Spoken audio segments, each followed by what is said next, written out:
Now so many people. Great. Great. Welcome, everyone.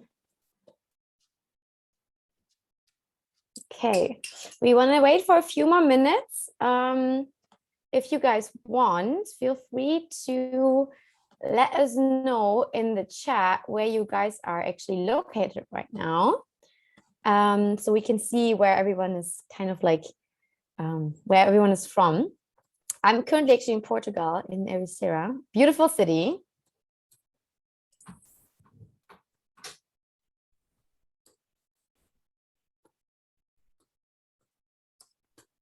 Yeah, I'm in Hamburg in Germany, and it's beautiful too, but it's not as beautiful as in Portugal, I guess, because it's raining. Yes, so yeah, I'm kind of jealous. So yeah, join a co-working trip, and then you can be also working from the beach. I'm in Ottawa in Canada. Nice. So it's the morning for you.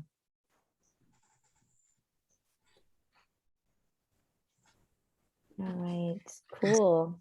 A lot of people from the US, from Stockholm. I'm in Miami. Nice. I'm from Texas. Hello, everyone. Hello, welcome. Thanks for joining. Thank you. Of course. Yeah, we're gonna wait a bit more.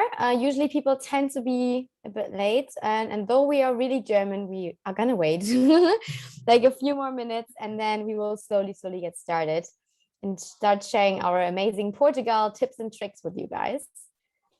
So yeah, there's still a lot of people joining. yeah, it's always like this. People are a bit late, but it's okay. We can wait for a bit more. Check out where everyone is actually from. California, Baltimore, nice. Vancouver, welcome everyone. So cool. Seems like everyone from the US and Canada wants to come to Portugal. Yeah, seems so. All right, perfect. Yeah, still we had a lot of signups, so I think there are gonna be more people coming. So we will just wait a few more minutes, dream a bit more about beautiful beaches in Portugal. And then slowly get started. Okay. Nice. Okay, Jonas. Are you ready to go? Yes, I'm ready. Looks like, yeah, most people. Yeah, we're just gonna get started. There are gonna be a lot of more people joining, but sure. Yeah, we're just gonna get started, and then they're gonna miss our amazing introduction, but I think they're gonna survive. Okay. All right, perfect. So yeah, hello everyone, and welcome to our Portugal Travel and Remote Travel Talk. Yeah, we are really glad that you're today, and seems like people found their way from all over the world to join this Zoom meeting. Really happy to see so many faces from all over the world. Yeah, we are hosting these webinars every week about different topics, which is always super exciting, and always a lot of cool conversations happening there. So yeah, today it's all about Portugal. I'm really happy that yeah, I'm gonna be here with Jonas tonight. So we're gonna quickly introduce ourselves, and then we're gonna get started. So Jonas. So yes, I'm Jonas, and I'm obviously one of your hosts tonight. And my co-host today is Anna, as you probably already guessed, because she's been talking a lot so far. So Anna has been to Portugal multiple times and was always fascinated by this country. And in fact, she is there right now. Yeah, that's true. So actually, yeah, I fell in love with Portugal when I was living in Spain and doing like guided trips to the Algarve every now and then. And yeah, since then I've been spending a lot of time in Portugal, to be honest. Last year I was here for 1 month in Ericeira already, working remotely. Then I spent 5 weeks on the Algarve, also working remotely, and then I was on Madeira. So I've been actually spending a lot of time in Portugal lately. Yeah, and it's actually also my favorite country to work remotely, and why you will actually learn later on. So I'm really happy that today I can share some of my yeah, super special tips and tricks and experiences with you. And yeah, I'm really looking forward. Yeah, that's so cool. I can't wait to get started. So before we start, we'd like to share some of our house rules with you. So we would like to remind you guys that to keep yourself muted during this webinar. If you're not sure how, you will find the button on the bottom left corner, the mute button. But no worries, you can also ask your questions at the end of the webinar to myself and Anna in our questions section.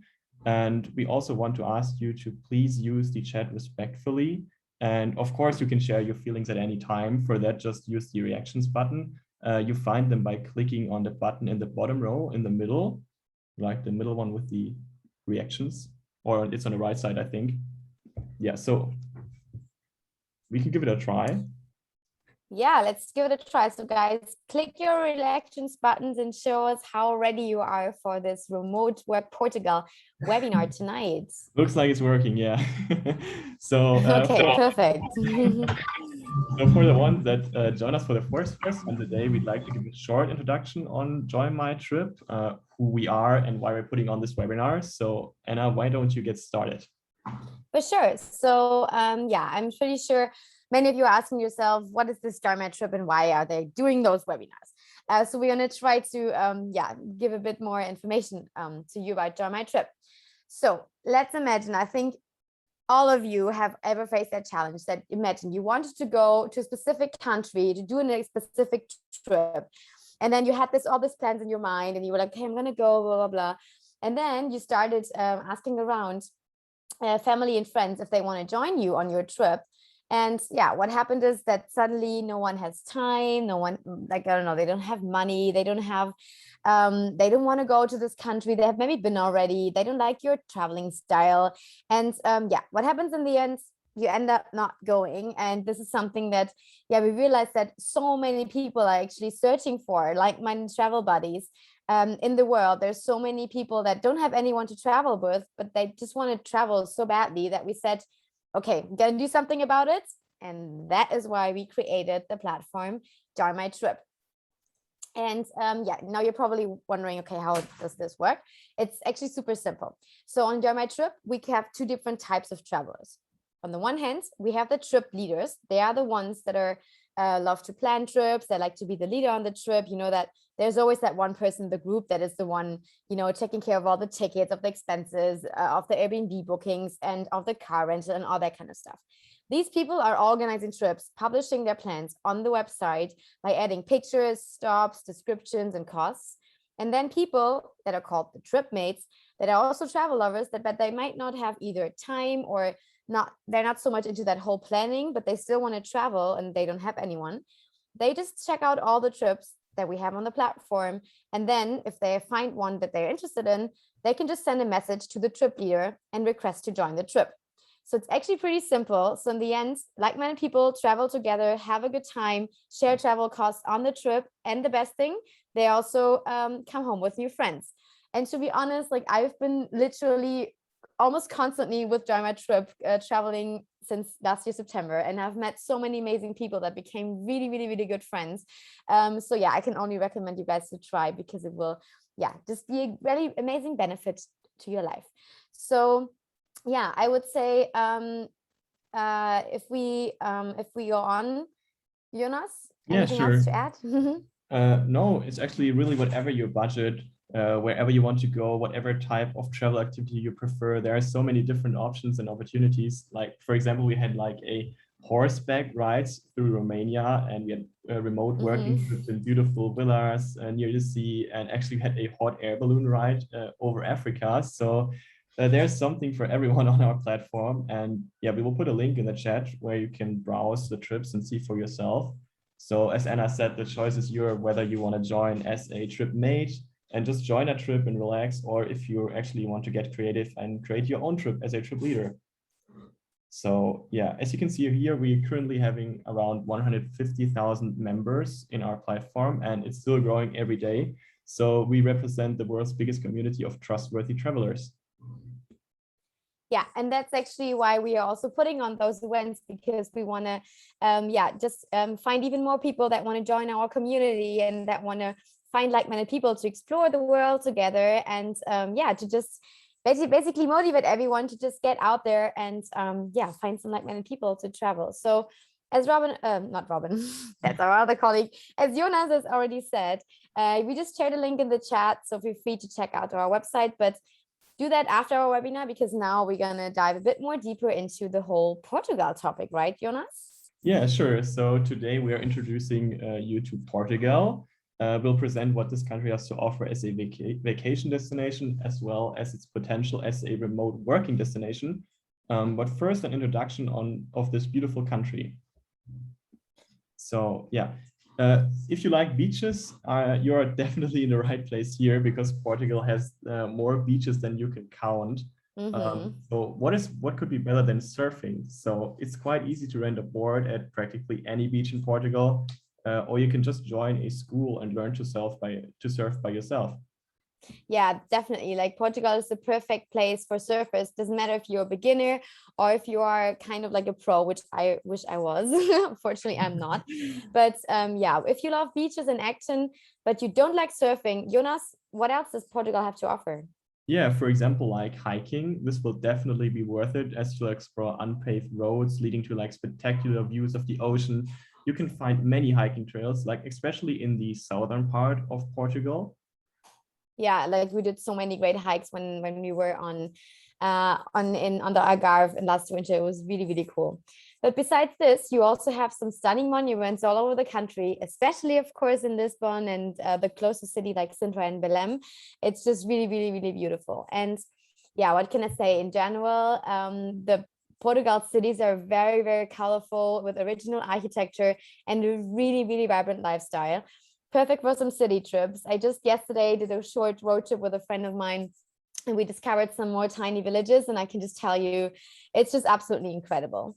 But yeah, now last but definitely not least, especially I think for the wine lovers like Jonas and I are, yeah, Portugal is super, super famous for wine. So they have amazing wine. My favorite is the Vinho Verde, but also the port wine is quite delicious. And you should definitely give it a try when you're here in Portugal. So yeah, that's just a really thing that I can recommend.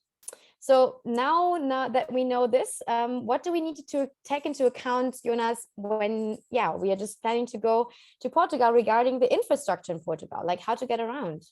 Yeah, sure. So when it comes to accommodation, prepare yourself to go camping at least once. The nature is so beautiful, and there are so many perfect places where you can hike and where you can spend a night. So you just have to make sure to check if it's allowed to put up a tent in your chosen location, because sometimes it's prohibited. So you have to check on that. And also hotels can be quite expensive, especially in the high season. So an Airbnb might be a good choice. The price range for them is really broad. The best thing to do is getting a nice big house or a villa, and you actually need to find some travel buddies to share your costs. Oh, I think I know a really, really good website to find some. Oh, really? I've heard of that one. I think it's called JoinMyTrip, right? Yeah, I think so. I think so. Yeah, okay. Next about transportation. So Portugal generally offers a decent railway system, and public buses can also take you to some beaches. But Anna, what about let's do a road trip? Yeah, definitely my biggest recommendation for Portugal is just really renting a car, driving to the best spots and exploring on your own schedule, not depending on any bus, just jumping into the car and just having a good time. Yeah, of course, to get like for a longer distance, you can, of course, besides buses and flights, you can always go to BlaBlaCar, the carpool platform. But in general, just really recommend, to rent a car. So yeah, my recommendation. So now that we already know how to get around, the most important thing is how much money do we need for our trip to Portugal, Anna? Let's see. Money is, of course, always really important when it comes to trip planning. So prices are really depend on where you go. So they will obviously be different between Lisbon and in smaller cities. But yeah, we found some average prices to give you an idea of like how much a trip to Portugal will cost you. So a decent car rental will cost you about 150 euros per week. And then you have like a good and nice car with whole insurance. A coffee is going to cost you like €1.50. And the most important, of course, what goes along with a coffee in Portugal, the pastéis de nata, you will get them between 50 cents or €1. And to be honest, you have to eat at least one per day, because otherwise you're not doing a Portugal vacation.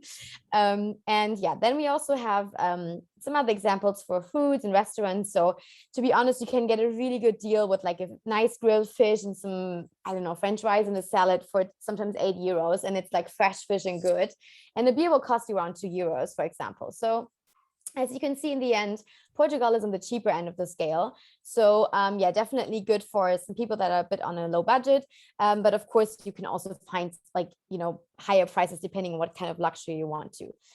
So yeah, now that we know what to eat, how to get around, and I also have some info about the budget, let's go over a few more tips before going, Jonas. Yeah, sure. So we're going to share them now. Like the first one is about the visa. As Portugal is part of the European Union, you naturally do not need a visa if you want to visit from any other EU country. On the other hand, US citizens can stay up to 90 days without a visa as well, if they are staying for tourism purposes, since it's part of the Schengen area. And also a great tip is learn some Portuguese expression to make your life easier. Yeah, a little tip from my side for everyone, for all the Spanish speakers among you. I can only recommend to use the Portuñol, which is like basically a mixture of Spanish and Portuguese. So just using Spanish language and just make it sound a bit more like the Portuguese style. I actually got along with this quite well. This is the reason why after even 3 months, basically even living in Portugal, I just can't say 2 words, which is really, really bad. But you just get along really, really good with it. And a lot of people speak English, so you don't even need that. But yeah, it's just really nice to just talk at least bon dia and obrigada or obrigado. Yeah, but Spanish, you can survive definitely.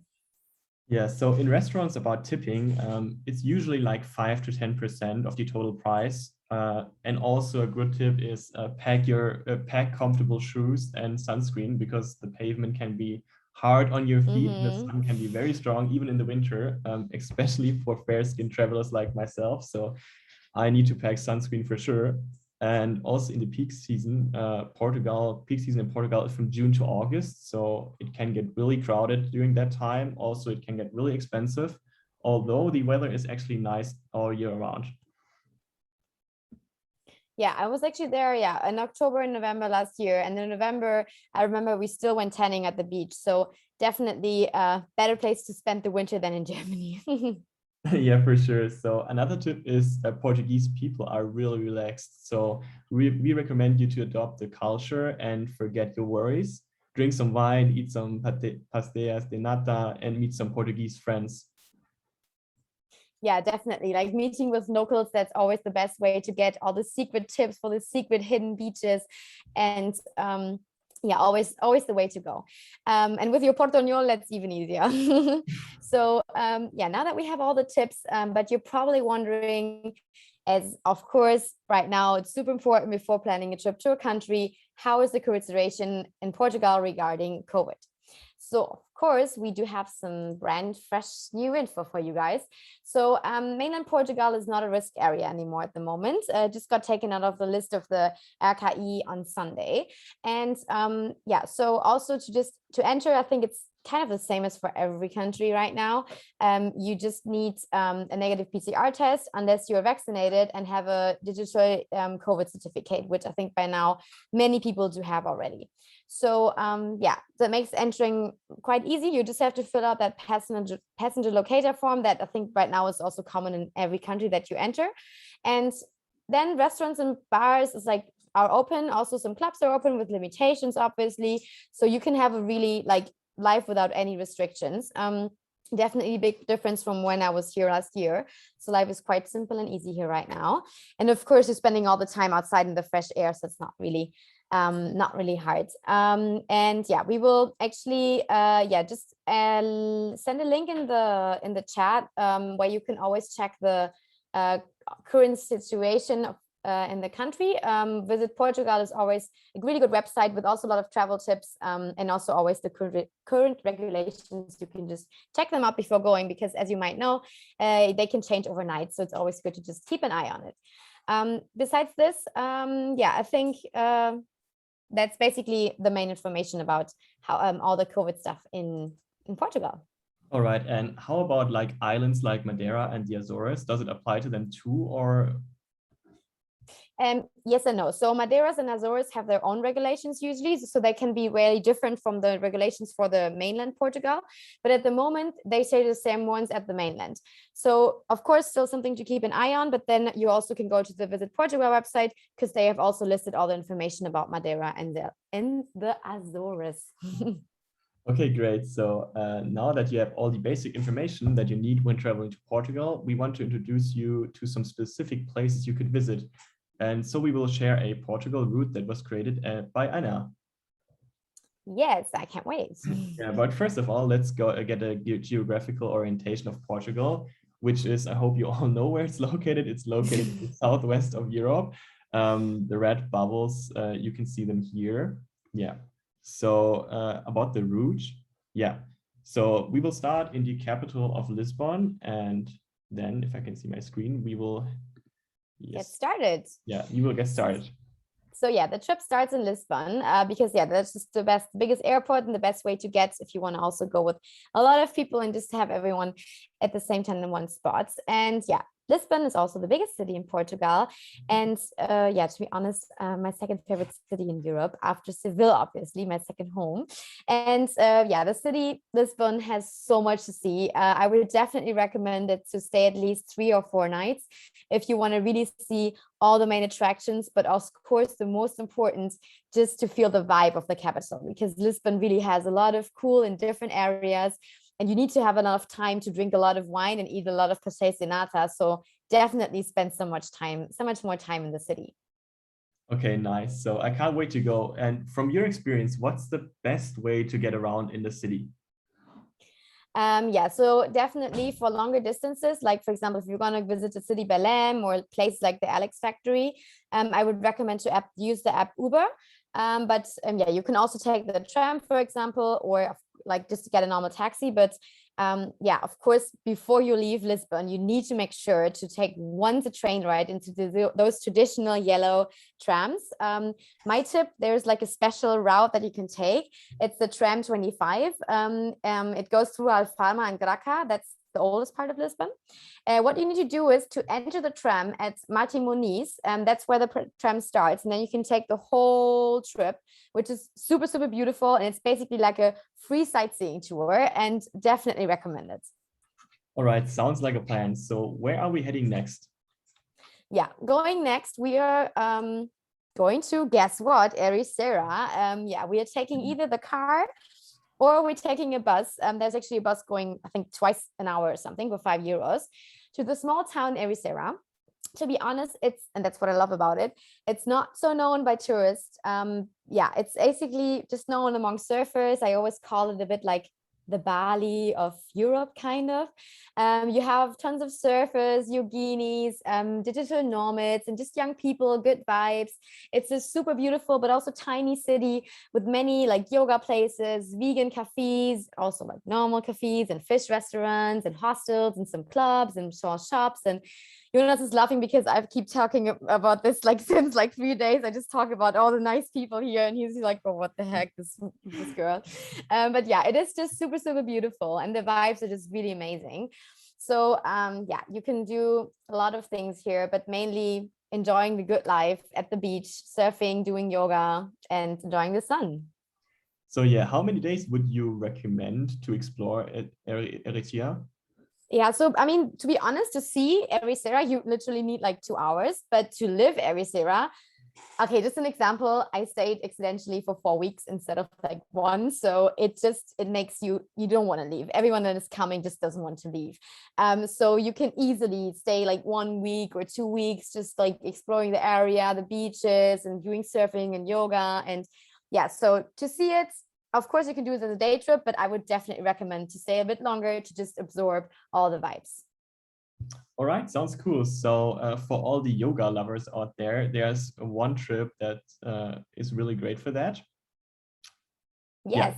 Yeah. It's a trip from Lisa, one of our trip leaders. She's organizing a road trip that includes nice yoga opportunities and multiple destinations by the ocean in September. So book her trip if you're interested. Yeah, we're gonna share the link of Lisa. She's actually planning a trip to a lot of places that we're also gonna show you tonight, and it's gonna be a really, really cool road trip.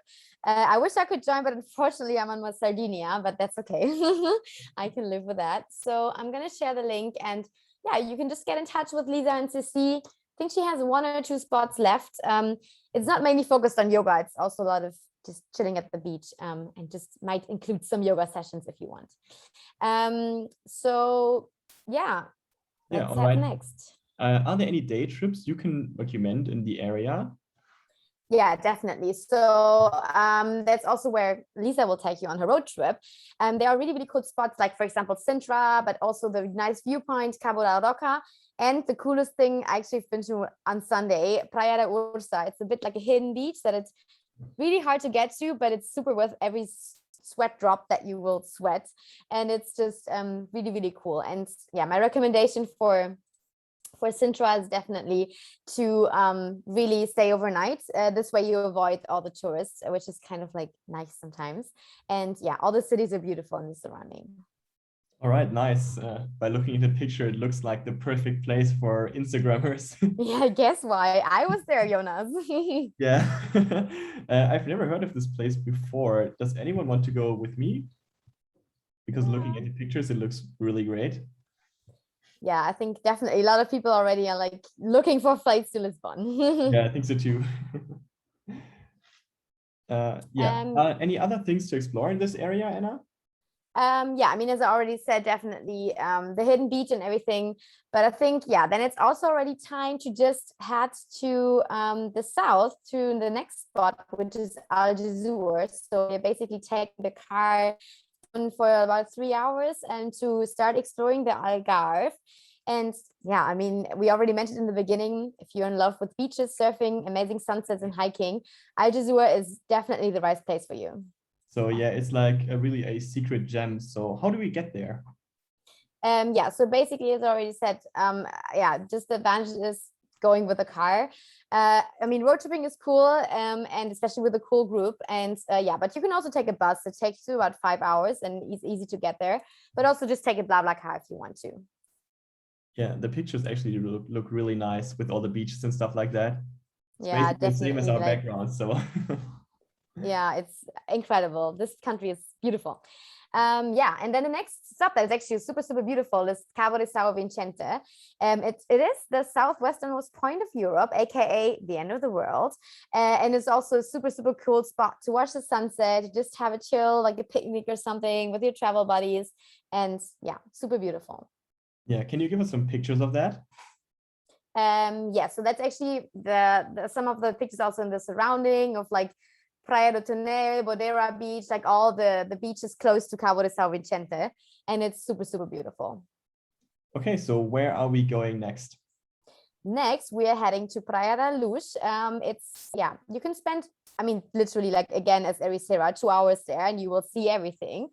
And you can enjoy the good restaurant, the beach, and also just having a good time there. I actually lived there for 2 or 3 weeks in a small apartment with a few co-workers, and we had a really, really good time because it's not as crowded and loud as, for example, Lagos. It's really tiny and really like relaxed. You can do yoga at the beach in the morning, and we watch all the people like going out with their dogs, and it's just like watching the grandmas having their morning walks. It's just really calm, and we had a really good time there. So definitely, I think a good spot also to work remotely, to not pick Lagos, but to maybe pick Luz, because also it's a bit cheaper. Yeah, sounds like the perfect place. And off to Lagos next, right? Yes. So Lagos is the capital like of the Algarve when it comes to, although it's actually Faro, but like Lagos just has all the community, the digital nomads, and also has it's super close to Luz, so you can get there by bus, by car, or by Uber. So it's super easy to get there. And of course, Lagos has it all, right? There are many cool restaurants, a super cool harbor, a lot of cool bars, a lot of crazy clubs. So you will definitely have a good nightlife there. And a big community of digital nomads. So many, many co-working spaces by now, a lot of meetups happening of like digital nomads getting together. And it's a really, really cool community, and definitely a recommendation. All right, so is there anything that I shouldn't miss when visiting Lagos? Definitely. Yeah, we stop definitely. You should stop at Praia Doña Ana. It's of course, because of the name, a beautiful, I'm just kidding. Yeah, it's just a beautiful, beautiful beach. I think my favorite one at the Algarve. You can't describe with words how beautiful it is. And it's super, super close to the city center. So even without a car, you can easily get there. And yeah, definitely a recommendation. All right. So where to next, Anna? Yeah, so the next place is definitely going to be Portimao. It's like, I think we're a 1 hour drive from Lagos, and you can actually spend the night there if you want to, have a drink and rest well for the next day. You can visit the Museo de Portimao and yeah, just having a nice walk across the Alvor boardwalk. And it's just a tiny city with a nice little harbor, and it's a bit, yeah, a bit calmer, but also really, really beautiful as any city in Portugal, and definitely a cool place to go. And then, yeah, guess what? I have another beach for you. Actually, I said Praia de Ana is beautiful, but to be honest, Praia dos Tres Hermanos is definitely even more pretty. Like, I remember we stopped there, like it's called the Beach of the Three Brothers. And we just stopped there by accident, to be honest, like before we were actually heading to the airport, because I've heard about it from a friend or something. And I was like, okay, let's just, do a quick stop. And I remember we reached the top of the beach and we looked down and I was like, oh my gosh, like, and that was a moment when I was speechless. And you can ask Jonas, this moment doesn't really happen a lot. So it takes a lot of things to make me speechless. But I still get goosebumps when I think about it. It was absolutely incredible. I haven't done it during sunset, so definitely want to go back at one time, but definitely the absolute favorite beach at the Algarve.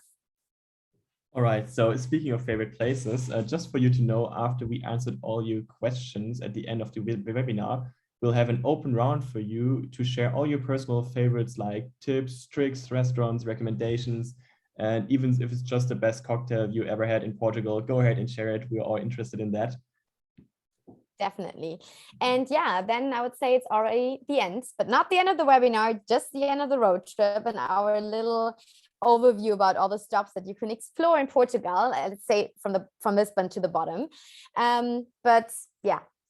Yeah, looking at all those beaches, I definitely want to go there now, but yeah, you should. You can join Lisa's trip, for example. Yeah, I mean, but I have work to do, so I don't have many days off left, but yeah, wait, I can go on one of these co-working trips on our website to Portugal, right? Yeah, good idea. Guess what I'm doing right now? That's definitely something to do.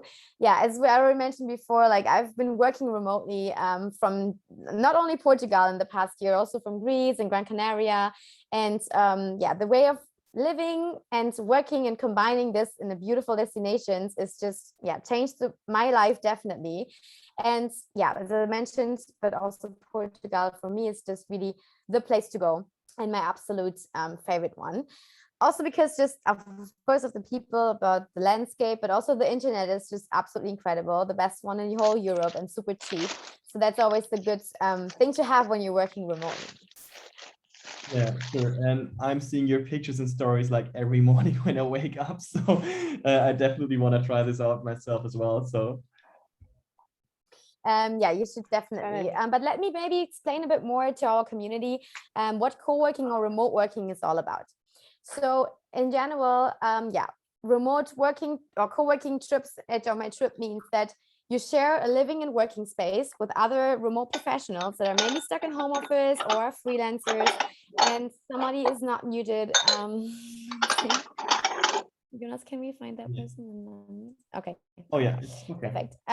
So yeah, and then also yeah, you share a nice villa, a nice apartment somewhere with people. You work together, you cook together, you share your skills, you spend your after work hours together, you do cool trips on the weekends, and that's super, super nice. And this way you can have a good time by not wasting your holidays. And this really also keeps like just exploring and living other places and staying longer, and not just staying for like a short weekend trip, but really like absorbing the vibes of the city. Okay, and how is this connected to JoinMyTrip? Yeah, that's actually a good question. So, yeah, we told you before that JoinMyTrip connects like-minded people, right? So JoinMyTrip is a platform where you can find travel buddies. So a year ago, we just suddenly had the idea that, okay, maybe people don't want to only find travel buddies, but also remote working buddies, right? Because a lot of people, due to COVID, ended up in home office. Some of the companies don't really care where you're working from. So a lot of people suddenly became kind of like digital nomads. So we said, okay, we can just offer them the opportunity to just find those co-working buddies on the platform. So this is why we now have 3 different types of trips on the platform. And the ones that are interesting for all of the ones that are want to work remotely are the co-working trips. So you can see that on the platform on this blue little tag. So that's basically how JoinMyTrip is connected to co-working or remote working trips. Yeah, that sounds really cool. So it must be massively beneficial for your own private motivation, right? Yeah, absolutely. I mean, being surrounded by new friends or like coworkers, and that can give you like a new perspective and really, really boost creativity and productivity and innovative thinking. Yeah, you will get inspired with so many new ideas and will definitely grow as a person.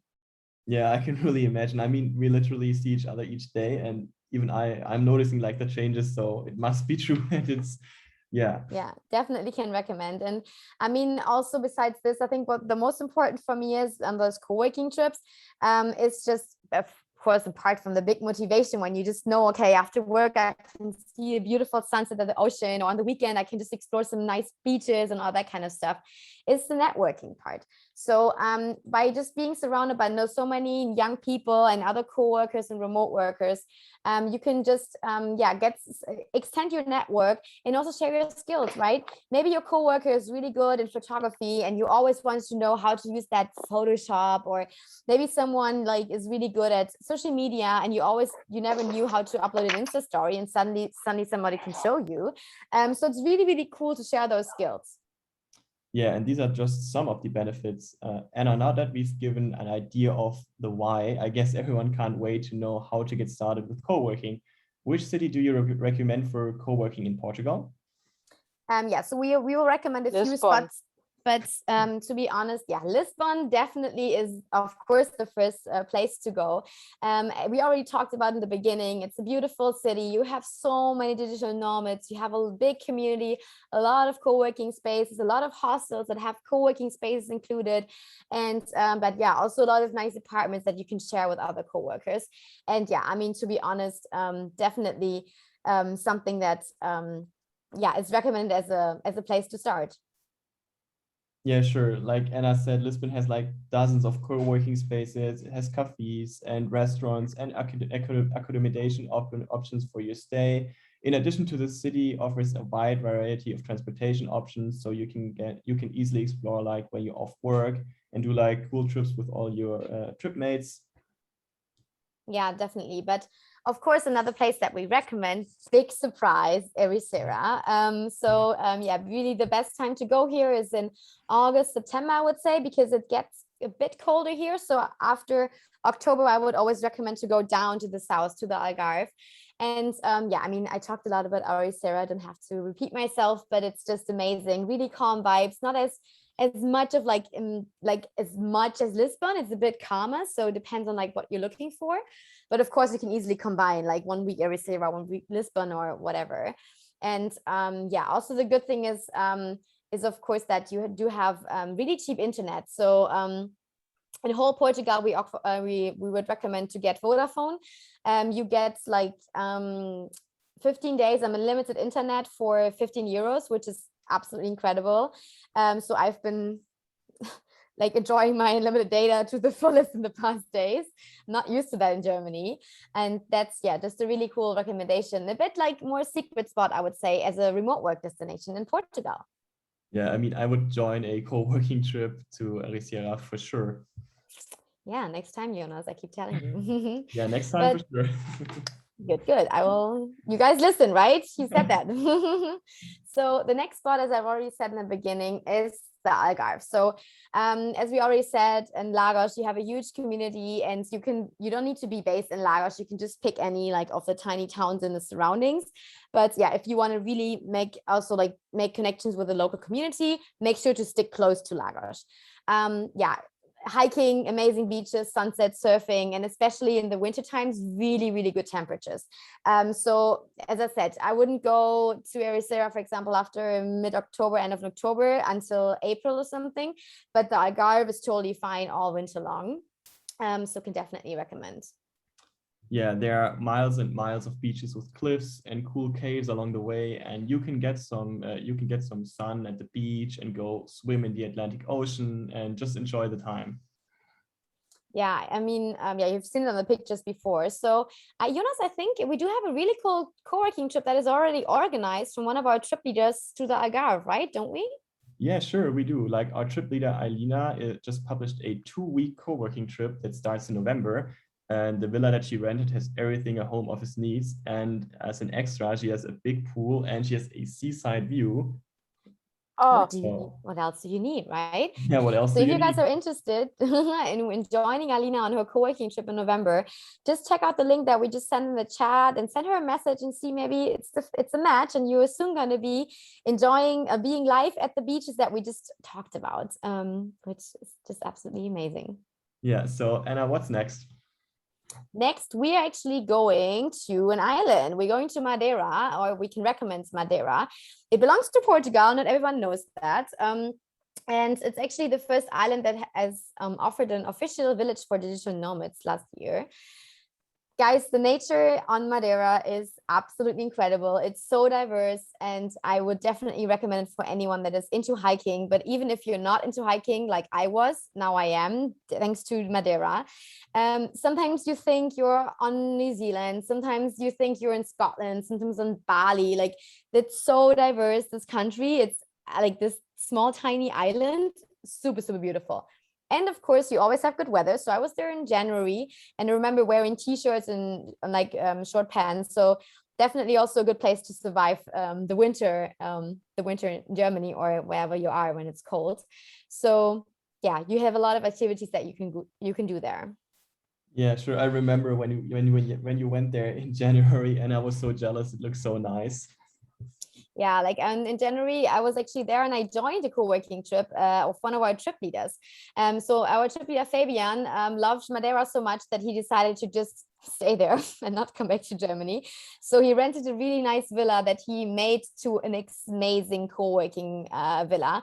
So every room has its own tables. They have a small gym. They have an own dog, and the villa is super calm and it's super, super beautiful. So he's offering co-working trips all year long. So in case you are just want to join for a week or for 2 weeks, or even if you want to join for a month, you can always check out all the trips on his profile. And yeah, Madeira is definitely a good place to go. And the good thing is Fabian really, really knows the area. So he's the best person to just organize some amazing weekend trips or after work excursions. I did many, and I was just always impressed by the island. I'm going to share the link in the chat now.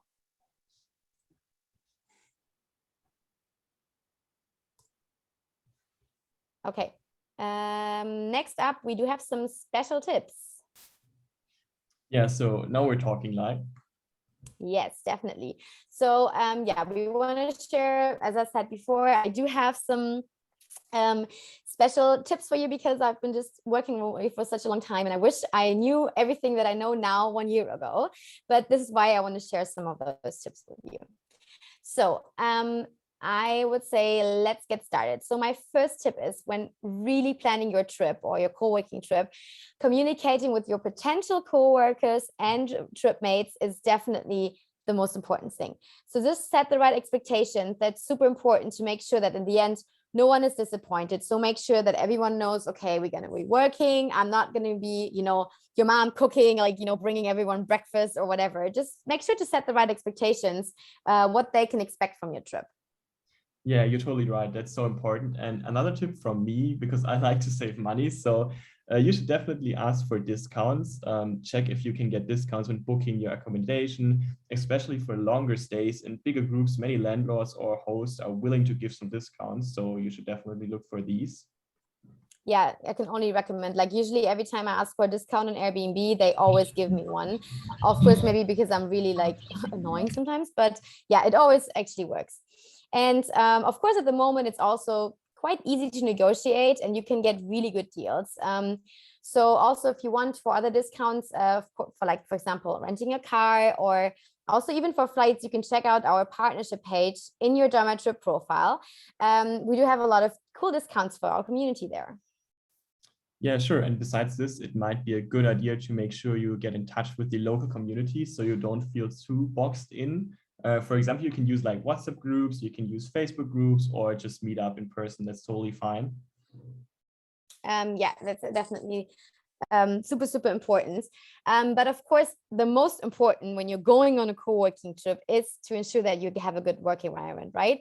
It's a difference if you're renting a villa and you're going to have a super crazy vacation, 1 week beach life like in Portugal, or if you want to have like a proper co-working villa. So make sure you have enough tables, enough space, enough rooms you can lock, good internet connection.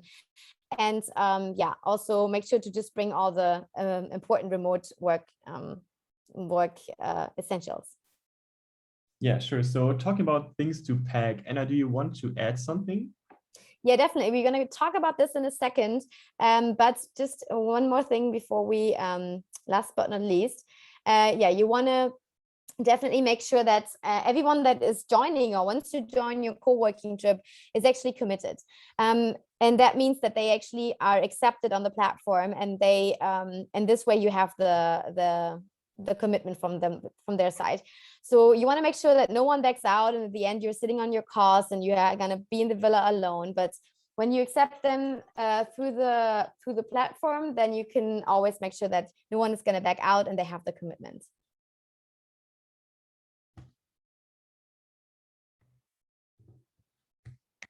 But yeah, so I mean, these are just a few things that we want to share about the remote co-working. And as we said, we have some remote working essentials ready for you.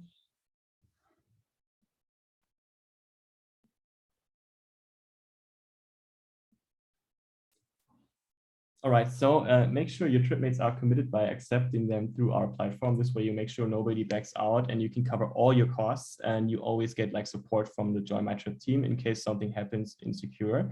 And these are just a few tips. So the first one is actually get a portable screen. Depending on your field you work in, you might need a second screen. You can link it to your laptop. It doesn't take too much space in your luggage, and it will help you to have a good work environment. You can find a link to a screen that you really recommend in the chat. Yeah, that's actually the one that I'm using as well. It's super lightweight and made my life as a digital nomad way easier. So I'm just going to share it in the link. So yeah, I also something that is super important is for me to be honest, having a portable Wi-Fi router. As depending on your destination, you might not have access, or like if you have a lot of people working and using the same Wi-Fi. Yeah, I always take like a small portable router with me from TP-Link, and then I buy a local SIM card and put it in there, and then just create a hotspot and log into it with my phone or with my laptop. Wow, I've been working so much with HubSpot lately. Yeah, I'm also going to share that link in the website in the chat. And another thing that is definitely something that I wish I would have taken on my first remote co-working trip is an extension cord. Yeah, especially when you're working with many people on one table, you might want to make sure that everyone has access to an outlet. This is why I always tell everyone to just bring one extension cord, because it might not hurt. And this way you make sure that everyone is connected to power somewhere. Yeah, sure. It's so annoying when that happens and you don't have like an extension cord. And another thing you need to make sure to increase your working experience and make it more comfortable is to have a laptop stand. Working with an inclined screen has been proven to be better for your posture. So you can also find a link to a great laptop stand here in the chat. Yeah, and then just a few more things that I want to share that I always take on my remote work trips. The first one is definitely like a sleeping mask, because I don't know about you guys, but I always need it to be like super, super dark if I want to sleep. And I would never sleep without a sleeping like I would never travel without a sleeping mask. And the other thing is definitely some workout equipment. So I always have those like it's called I think like mini loop bands that you can just use for some workouts. And I always take them on my trip, and also like a jumping rope. And those elastic resistant bands is always a good idea to just motivate some of your co-workers for a little morning workout.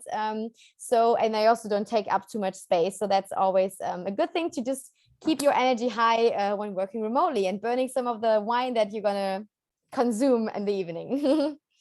Yeah, I always remember like your trip mates suffering because I was watching them in your Insta stories and you made them do workouts and stuff like that. So yeah, I mean, so guess what you're gonna expect when you're gonna join one of yeah, my I think so. trips. Okay, I think that was it. Basically, not basically, that was it about all our tips about Portugal, where to go, what to do.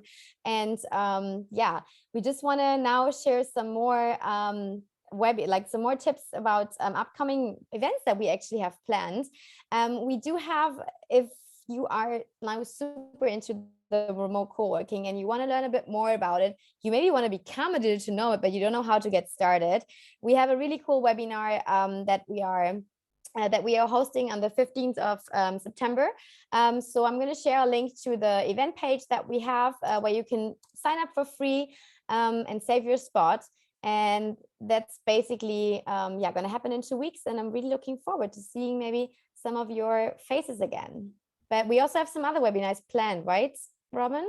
Not Robin. Jonas, yeah. No, that's talking too much to Robin today. Yeah, I noticed that. So that's totally right. Well, next Wednesday we have how to travel the world on a budget. So if you want to learn ways to save on the go, I wouldn't miss that one. And the week after that, we have our digital nomad talk, where we have more information on the remote working aspect of traveling. And there are more nomad tips and destinations to be checked out. Yeah, definitely. So yeah, just check out the link in the chat if you want to. And then last but not least, tomorrow you will receive an email where we will ask you to kindly give us some feedback about this webinar, because of course we always like to improve what we are doing. So yeah, just stay tuned for that email.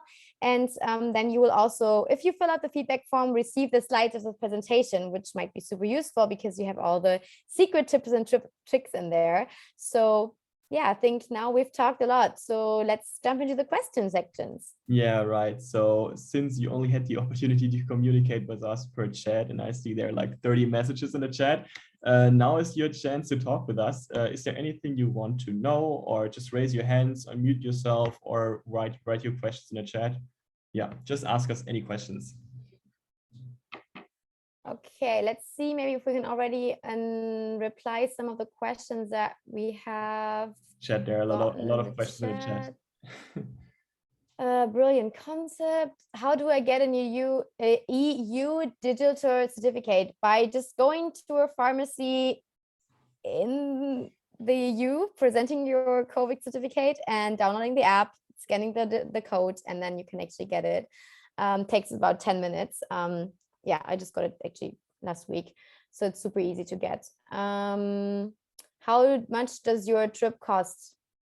I'm not. Oh yeah. So yeah, I mean, it really depends on a lot of things, where you're going, how many times you are going for food, but I always calculate with like 25-30 euros per night. And then for food, it really depends. I mean, you can literally eat pasta with pesto all day long and you will maybe spend 5 euros on food. But if you just want to go for some coffees and some dinners, so I would say maybe a budget of 60 euros per day. With this, you can calculate, including all the costs for the cars. But of course, if you share it with other people, it's going to be cheaper because you can share things like the car rental and the gasoline, and also the apartment is going to be cheaper. So that's why I usually travel quite low budget, just because I'm able to share all my costs with my travel buddies. Can I watch the recording later? Unfortunately, I can't. Yeah, you can. It's beautiful beaches. Okay, love to see. Okay. Yeah, we're actually gonna have another travel inspiration remote work webinar about the Canary Islands in a few weeks. Gonna work on it. It's in construction, under construction right now, and we will have it ready in like a few weeks. So you can already stay tuned for that. Did you mention Porto? No, we didn't mention Porto because this would have, how we say, exploding our webinar. But yeah, Porto definitely is another beautiful city to visit. Definitely would recommend 4 to 5 days. Also renting a car, exploring the Douro Valley, doing a port wine tasting. Yeah, but also there it gets quite cold, so wouldn't go there after mid-October in case you love rain and wind and cold. Okay. Do you recommend getting a local SIM card for mobile data? If so, any providers recommended? Yes, I 100%, million percent recommend Vodafone. In Portugal, it's really the best, by far the best connection. 15 euros, 15 days, unlimited data. They just changed it the other week. Before it was 60 gigabytes for 30 euros for 30 days. And I can only recommend. I've been working with this with the connection for I think 3-4 months in the past year, and I had better internet in the middle of nowhere on Madeira on this villa than I have at home in Bonn with my cable literally stick into my laptop. So yeah, definitely Vodafone. Okay, my favorite blog is called okay.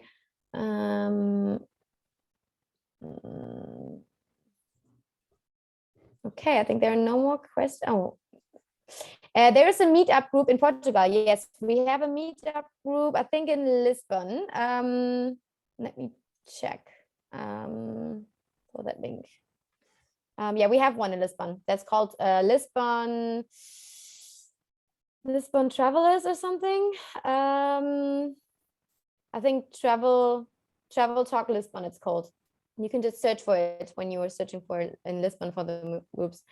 The average age of the groups really depends. So to be honest, for the co-working trips, it's usually a bit older. I mean, older in terms of like not, but usually I'm the youngest one on my trips and I'm 27. So I usually have people between end of 20, beginning of 30, end of 30. And age really doesn't matter. Like for me, I don't care how old someone is. If I get along with that person, I would also take someone that is 65. If that's a cool person, I mean, why not, right? A lot of cool stories to share probably. So definitely. Thanks so much for the Portugal blah blah blah. Can you post a link for the feedback form again? Yeah, we don't. We will share it tomorrow in the email. You will get an email tomorrow, and then you can fill out the feedback form. How do you find out when or where these trips are? Easy peasy. You just go to JoinMyTrip, click on the search button, filter for co-working trips, and then you can see all the co-working trips that are happening in the upcoming weeks. And just make sure to check that out every day, because literally we are having new trips that are posted every day. Especially right now, co-working trips are getting really, really popular again. You can filter for months, you can filter for destinations, and that's definitely the way to go. I'm going to share the link to all the co-working spaces. Okay. Thinking about moving there. Where does the English expat community live? Don't get me. I mean, I don't know for sure, but I would say on the Algarve. Like if at any spot, then most probably on the Algarve. But you have English like people everywhere, like also English natives, expats. So there are a lot of Facebook groups about expats in Portugal. So you can just post there and see. But you will find expats in Lisbon, Porto, in Ericeira, on the Algarve, in Faro, in Albufeira. Albufeira actually has a lot of English expats. Okay. Can you communicate if everyone is from different places? Yes. I mean, everyone speaks English, right? So you can always communicate. I always make sure that on my trips, if I take either I take only Germans or I take at least 30% not Germans, just to make sure I don't have only one person not speaking German, because then, it's always kind of like you you are falling back into that habit of just speaking German. It just happens. It doesn't, even if everyone's speaking English. But yeah, just communicate with your trip leader. Every trip leader does it different. But that's how I do it. Blah, blah, blah, blah, blah. Okay, if I have a job which I can only do remotely, however, I frequently have to attend telephone conferences. Yeah, I also have the same, how we say, not problem. Yeah, I don't know the word.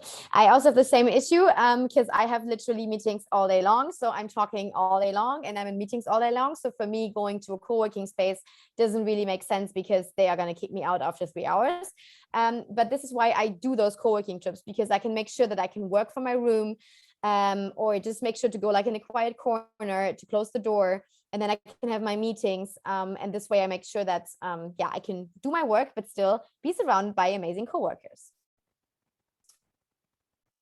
Portugal is very beautiful. Okay, bye. Okay, cool. I hope I answered all the questions. Was many questions. In case you guys do have some more questions, feel free to reach out to me via email, send me messages, or check out our social media profiles, send us messages there. If you want to be a bit more like get a bit more inspiration about Portugal, I can share my personal Instagram with you, and I will take you with me on my co-working adventures to Portugal and also to Sardinia. But you can also just check out the Join My Trip one, because we're also going to share some stuff there. But feel free to follow us around and to see a bit what the co-working life is all about. Yeah. And then I would say, thank you so much for joining. There's still so many people listening to all this stuff that we talked about. It's amazing. I hope we were able to inspire you to visit this amazing country, to come and join a co-working trip, to join our community of like-minded travelers. Go ahead, create a profile, check out all the trips, our events. Thanks, Jonas, so much for co-hosting. Actually, big applause, because that was his first webinar, and I think he did a really good job. So now you break it, you bought it. I'm going to use you for a few more webinars, I think, in the next weeks. Yeah, and I wish you guys a happy day wherever you are in Canada and the US. A happy evening when you are closer to Europe, and good night whenever you are in Mexico or something, I don't know. And yeah, have a happy Wednesday, and I hope to see some of your faces again in one of the other webinars. And thank you so much, Jonas, again. Yeah, no worries. Have a great evening. Okay, bye-bye, guys. Okay. Thank you so much for joining. Bye. Bye.